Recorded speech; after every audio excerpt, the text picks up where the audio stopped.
Hello everyone, this is a brief in-service video on how to use a CPR pillow. So why do we need to use a CPR pillow and when would you use it? Well, the short answer and the long answer is anytime you have to ventilate with a BVM, you need to use the CPR pillow. This applies for patients in cardiac arrest that you have to ventilate.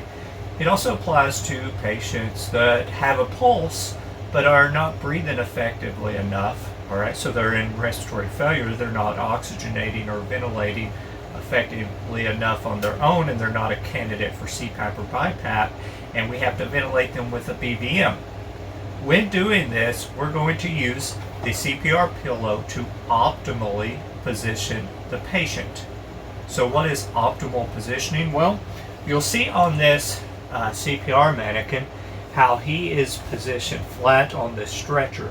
Although the stretcher naturally has a bit of an incline, you'll see that his ear hole is still posterior to his suprasternal notch. So in essence, his head is slightly hyperextended. Now this is a bad sniffing position. This is if something smells bad, you would throw your head back. A good sniffing position or ear to sternal notch positioning is the sniffing the morning air position. So you lean your head forward and you sniff the morning air. So when I do that, my ear hole is perfectly in line with my suprasternal notch on a horizontal plane, so in line with the roof, just like this. Now our goal is to get end-tidal CO2 on the first breath with the first BVM ventilation.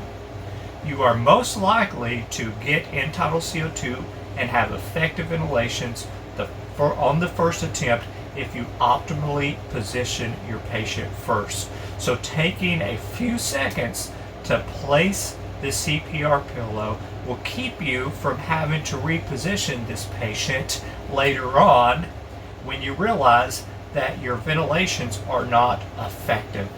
Additionally, the CPR pillow confers a few more benefits. One, if the patient has large shoulders and they're on a mechanical CPR device, you know that sometimes the head can be hyperextended and it might bounce. So this will provide some stability for this patient's head.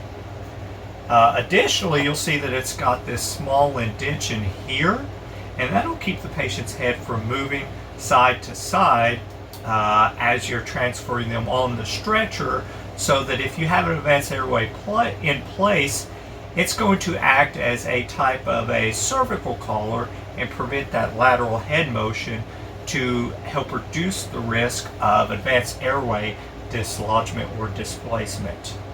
All right. So how are we going to do this? How are we going to deploy this device? Well, here at Jessamine County, we will likely keep this device in with our portable suction. And as you're aware, anytime you get called to a cardiac arrest, you should take in your portable suction first thing, right? As part of your to the patient equipment that you will take with you. All right. Now, when you do that, just grab the CPR pillow. All right. So you get on scene, you have your O2 bag, you have your CPR pillow. Go ahead and place, once you get on scene, just place this under the patient's head. All right. And then when you get your BVM set up, connected to end-tidal, you can start ventilating this patient, all right, since your CPR pillow is in place. So how do you place this? Well, you'll see that the CPR pillow makes the shape of a triangle with one side steeper than the other side, all right? So the steeper side of the triangle is going to go to the patient's shoulders. So I'm going to lift up the head and I'm going to slide this steeper side against the patient's shoulders. All right, and you can kind of see how it elevates the patient's head, and this patient is almost perfectly positioned in ear to sternal notch position without me having to use a bunch of sheets or pillows or other devices to get them there. All right. Now, what if the patient is a candidate for RSI or DSI? Would we still use the CPR pillow? Absolutely. This is going to be our go-to, and it's going to be mandatory to use this for any RSI or DSI case to ensure the patient is optimally positioned. So what about when we've conveyed this patient to the hospital and we've turned over care to the facility? How do we decontaminate this? Well, you would decontaminate it much like any other piece of equipment. So how do we decontaminate this? We would decontaminate it much like any other piece of equipment. You can use, hospital grade disinfectant wipes. Just make sure there are some crevices in here, and I'll go ahead and take off this sticker. You'll see there are a lot of different crevices where stuff can get in here, so make sure you thoroughly inspect this and properly decontaminate all surfaces of the CPR pillow. All right, so it is lightweight, it is easy to carry, it is easy to deploy, and it will ensure that you optimally position your patient the first time.